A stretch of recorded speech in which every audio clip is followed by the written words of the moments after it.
There's only one word to describe what Steph Curry did on Friday nights. Jordan-esque. Steph Curry's Game 4 performance was a thing of beauty, the epitome of toughness and talent. Steph Curry put together the best and most important performance of his career to make sure the Warriors tied the NBA Finals at 2 games apiece heading into Game 5 tonight. There was, we talked about it last week, no chance, in my opinion, Golden State would come back down 3-1. Now, the Warriors are in the driver's seat with Game 5 and Game 7, if necessary, at home. And that's all Steph. Curry had 43 points, 14 to 26 shooting, 7 3-pointers. Steph had 33 through 3. The question, as always, what would Curry do in the fourth quarter of an NBA Finals game? And Steph pumped in 10. His game, his moment. Steph Curry's time to shine, leading the Warriors to a 13-0 run in crunch time. This was majestic. Steph's NBA Finals numbers, you see it on the screen, just unreal. But it's always and only about winning a title, and let's be honest here, Finals MVP. He had a little help from Clay on some big threes. Andrew Wiggins came to play, and Looney crashed the boards.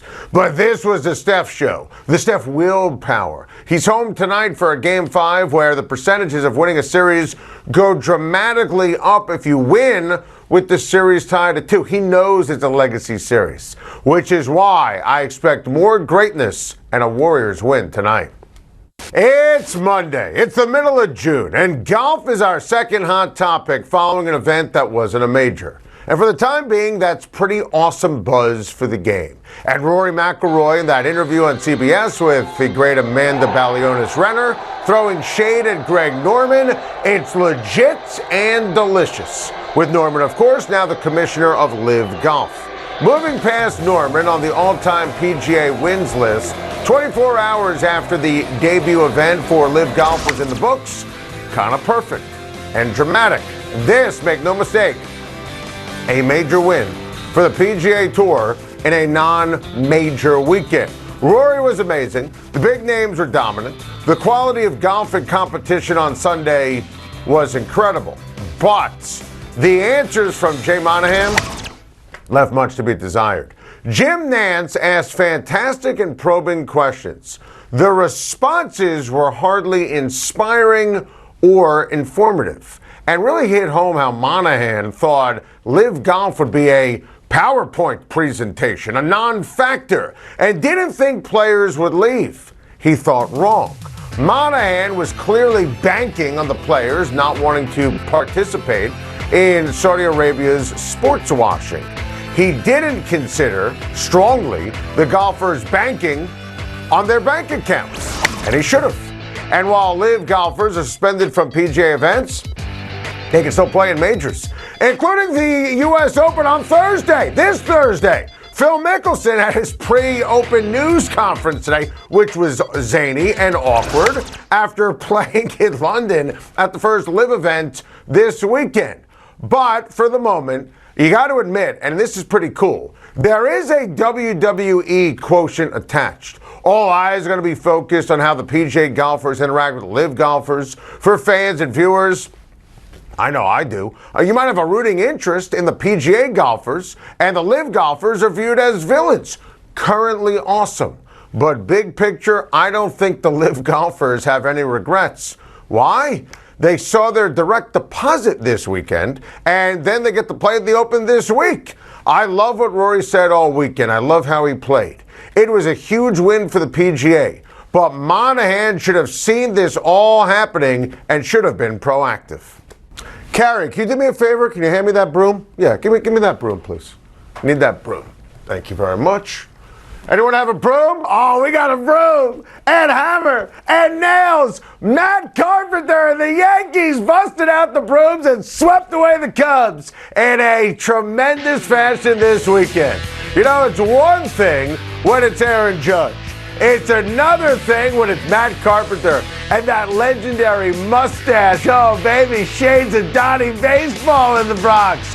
Matt Carpenter has looked like a combination of Donnie Baseball meets Babe Ruth since he joined the Yankees. 2 homers, 7 RBI.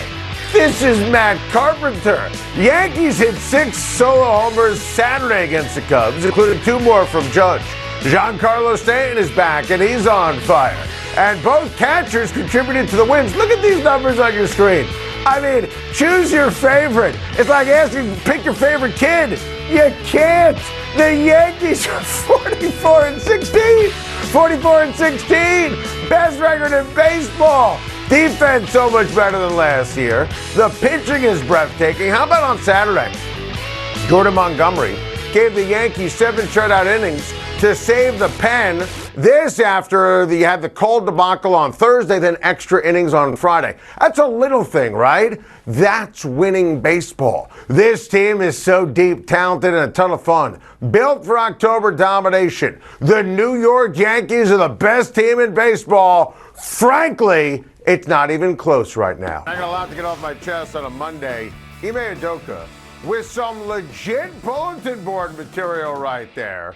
But I understand the passive-aggressive approach because the bottom line is the Boston Celtics need more from Jason Tatum and they need more from the offense. Jason Tatum was sloppy. He turned it over left and right. And Jason Tatum did a really poor job once again in the fourth quarter. And, you know, for a guy who's been great and has played like a star, and we've given him props, and you know that I love Jason Tatum, he has had way too many no-shows for someone of his talent and his ability. You saw a miss from Al Horford, and let's be honest, the Time to Shine crew could have showed a lot of different misses from Al Horford because he was terrible during this ball game. And you look at what happened in game number 4, I mean, it was just atrocious in terms of crunch time. And, you know, look, this team's going to come to play tonight. I told you I like the Warriors, obviously, to win to start the show. Boston, following a loss this postseason, the numbers are remarkable. This is staggering. This is a credit to Ime Udoka. This is a credit, go back to the Milwaukee series. It's a credit to Jason Tatum. It's a credit to Jaylen Brown, who is so consistent. It's a credit to Marcus Smart. Obviously, the Celtics are capable of playing much better than what we saw on Friday night. I just think Steph is locked in. The Warriors at home. The crowd is going to be a huge factor. Game is going to be terrific. Plus, and this is where the bulletin board material comes in, I think the Warriors defense has been strong all series, strong all year long. So I think that Steve Kerr will make sure everybody in that locker room sees those comments. Up 3-1 or more, as in sweep. Do I have to get the broom again? I mean, please. I think that was a little over the top here from Ime Udoka, and I do not think the Boston Celtics are capable of winning tonight. Got to get this off my chest. What the Tampa Bay Lightning, what they're doing, it's next level special. 3rd straight Cup Finals appearance. Last team to do that, the Islanders in the early 80s. And look, I told you 1 week ago on Time to Shine, after they won Game 3 of the Rangers series on that Sunday afternoon when they were down 2-0, and then they were down 2-0 in the series, they were down 2-0 in the game going into the 3rd period. I said when it was 2-1 Rangers, listen, the Rangers not winning another game. And Rangers fans were getting all over me, tweeting me, killing me. I was right, you were wrong, because the Lightning are a machine. And Stamkos was unbelievable, and Vasilevsky was great, and this is who they are, and this is what they do. Now, I don't think they're winning the Stanley Cup. I think Colorado is too great, too strong. By the way, if you're a Rangers fan, listen, you know I defended the Rangers and how they were able to beat Pittsburgh and Carolina. The Rangers deserve all the credit in the world. They certainly achieved, overachieved. But if you're a real Ranger fan, there's perspective. But let me tell you something. When you're up 2-0, you have to find a way to win that series. So you can have perspective and appreciate the run, but I'm sure real Rangers fans are sad simultaneously. And irate until you win a cup, not going to get over it. Got to get this off my chest. The Braves are on fire. The Atlanta Braves, and I raved about my Yankees to start the show, no team is playing better baseball right now than the Atlanta Braves. Acuna Jr. is back, and he changes everything. Adam Duvall, a couple of bombs yesterday. He's completely locked in. The starting pitching for the Braves, the bullpen for the Braves, it has been absolutely tremendous. 11-game winning streak. I mean, look at this. Look at the team ERA. Look at the runs per game, the batting average, the home runs. By the way, up next for Atlanta, Washington. The good times will keep on rolling here for the Atlanta Braves. This team is absolutely going to make the playoffs. I don't view them as a true World Series contender. There are better teams in the National League, but let's make sure we give credit where credit is due. This team has got it going on. Got to get this off my chest. Tyreek Hill needs to chill. The new Dolphins receiver said on his podcast that Tua Tagovailoa is more accurate than Patrick Mahomes? I mean, come on. What is this, amateur hour? First of all, Tyreek, you took the money. You wanted to be the highest paid receiver at the time in the NFL. You asked Andy Reid and Brett Veach if they would make it happen. They said no. You said trade me. They did. You got paid. But let's not go into planet delusional here. Patrick Mahomes, if he never played another game, he's in the Hall of Fame.